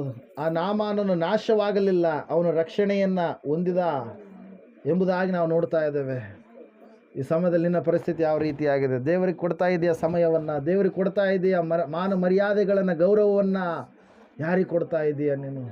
ದೇವರು ಮಾಡಿದಂಥ ಮೇಲುಗಳನ್ನು ಮರಿತಾ ಇದೆಯಾ? ಕ್ಷಣ ಕ್ಷಣದಲ್ಲಿಯೂ ಕೂಡ ದೇವರು ಎಷ್ಟೋ ಮೇಲುಗಳನ್ನು ಮಾಡಿದಾಗಲೂ ಅವೆಲ್ಲವುಗಳನ್ನು ಮರೆತೋಗಿದ್ದೀಯೇನು? ನೀನು ಸಾಯಬೇಕಾಗಿತ್ತು, ದೇವರು ಉಳಿಸಿದ್ದಾನೆ. ಕಾರಣ ಆತನು ಕರುಣಾಮಯಿ, ಕ್ಷಮಿಸುವವನು. ನೀನು ಇನ್ನೂ ತಪ್ಪುಗಳ ಮೇಲೆ ತಪ್ಪುಗಳನ್ನು ಮಾಡಿದಾಗಲೂ ಕ್ಷಮಿಸ್ತಾ ಇದ್ದಾನೆ. ಕಾರಣ ಇವತ್ತಲ್ಲ ನಾಳೆ ಅವನು ಬದಲಾಗ್ತಾನೆ, ಅವಳು ಬದಲಾಗ್ತಾಳೆ, ಆಕೆ ಬದಲಾಗ್ತಾಳೆ, ಆತನು ಬದಲಾಗ್ತಾನೆ ಎಂಬುದಾಗಿ. ಆದರೆ ನೀನು ಇನ್ನೂ ಕೂಡ ದೇವ್ರಿಗೆ ವಿರೋಧವಾದ ರೀತಿಯಲ್ಲಿ ನಡೆಯುವುದೇ ಆದರೆ ಸಮಯ ಸಮೀಪಿಸಿದಾಗ ಹಠತ್ತನೆ ಯಾವುದಾದ್ರೂ ಅಪಾಯ ಬಂದರೆ ದೇವರು ಒಂದು ವೇಳೆ ಅದಕ್ಕೆ ಅನುಮತಿ ಕೊಟ್ಟರೆ ಪ್ರಾಣ ಪಕ್ಷಿ ಹಾರಿ ಹೋಗ್ಬಹುದು. ಆ ಪ್ರಾಣ ಪಕ್ಷಿ ಇರುವಾಗಲೇ ಸೃಷ್ಟಿಕರ್ತನಾದ ದೇವರನ್ನು ನೀನು ಆರಾಧನೆ ಮಾಡು. ಆತನೇ ದೇವರು. ನಾನು ಹೇಳುವ ಮಾತಲ್ಲ, ನಾಮಾನು ಹೇಳುವಂಥ ಮಾತು. ಸಮಯದಲ್ಲಿ ಆ ವ್ಯಕ್ತಿ ಹೇಳಿದಂಥ ಮಾತಿಗೆ ಇರತಕ್ಕಂಥ ತೂಕ ಎಷ್ಟೋ ಮಹತ್ವವುಳ್ಳಂಥದ್ದು ಪ್ರಿಯರೇ. ಹಾಲೆಲೂಯ. ಎಲ್ಲರೂ ಕೂಡ ಪ್ರಾರ್ಥನೆ ಮಾಡಿಕೊಳ್ಳೋಣ ಈ ಸಮಯದಲ್ಲಿ. ದೇವರೇ, ನನ್ನ ಅನಾರೋಗ್ಯ ಹೊರಟು ಹೋಗಲಿ, ನನಗಿರುವಂಥ ಅವಮಾನದ ಸ್ಥಿತಿ ಹೊರಟು ಹೋಗಲಿ ಎಂಬುದಾಗಿ ಪ್ರಾರ್ಥನೆ ಮಾಡಿ. ಸ್ತೋತ್ರ ಸ್ವಾಮಿ. ಅದ್ಭುತಗಳನ್ನು ಮಾಡುವ ದೇವರೇ, ಮಹಾ ಅತಿಶಯ ಕಾರ್ಯಗಳನ್ನು ಮಾಡುವ ಮಹಾದೇವರು, ನಿನಗೆ ಸ್ತೋತ್ರಗಳಪ್ಪ. ಕೂಡಿ ಬಂದಿರತಕ್ಕಂಥ ಈ ಗುಂಪನ್ನು ಆಶೀರ್ವಾದ ಮಾಡು ಕರ್ತನೆ ಸ್ವಾಮಿ. ಅವಮಾನವನ್ನು ಪರಿಹಾರ ಮಾಡ್ತೀನಿ ಎಂಬುದಾಗಿ ನೀನು ವಾಗ್ದಾನ ಮಾಡಿದ್ದೀಯಪ್ಪ. ಹೌದು ರಾಜನೇ, ನಿನಗೆ ಹೆದರಬೇಡ, ನಿನಗೆ ಅವಮಾನ ಆಗುವುದಿಲ್ಲ, ನಾಚಿಕೆ ಪಡೆದರೆ ನಿನಗೆ ಆಶಾಭಂಗವಾಗದು, ನೀನು ಹಬ್ಬಿಕೊಳ್ಳು ಎಂಬುದಾಗಿ ವಾಗ್ದಾನ ಮಾಡಿದ ಮಹಾದೇವರೇ, ಆ ವಾಗ್ದಾನಗಳೆಲ್ಲ ಇವರ ಜೀವಿತದಲ್ಲಿ ನೆರವೇರಿಸಯ್ಯ. ನಿನಗೆ ಕೃತಜ್ಞತೆಯುಳ್ಳ ಮಕ್ಕಳಾಗಿ ಜೀವಿಸಲಿಕ್ಕಾಗುವ ಹಾಗೆ ಅಂತಹ ಹೃದಯವನ್ನು ಇವರಿಗೆ ಒದಗಿಸಿಕೊಡಯ್ಯ.